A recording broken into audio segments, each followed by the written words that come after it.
Do you have any theories about what the urgency was for Oswald to get this discharge in September and to start the wheels in motion to get it in July when he was already going to be out in December anyway? We're saving 3 months. So I keep coming back to that. Like, what's the point?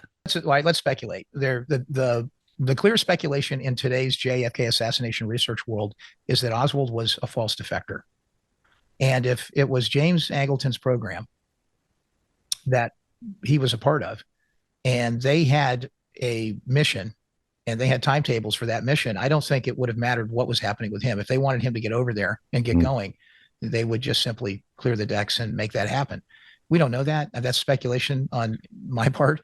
But I think once the military decides that you're on your way to do something, I think they're less concerned about what's going on in your personal life or some bureaucratic element of the timetable that you're on to leave the military.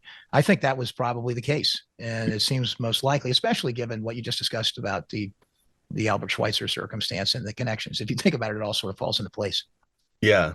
Yeah. I mean, I guess him leaving early, we don't know, but if you had to make one conclusion from that one way or the other, it does seem it's like if all things are equal, why would he risk this discharge? When he could have used the Albert Schweitzer cover without the early discharge. Well, if you think about the timing of this, he actually was not.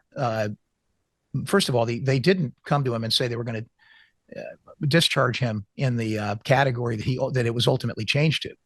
And it was actually it was an early discharge, but it was still considered technically an honorable discharge. Right. It was only after his quote defection was there some mechanical change to that. And that probably was bureaucratic in nature. And it was an oversight, I suspect, in the mechanics of how those things are dealt with. If in fact he was slated to be part of a covert operation.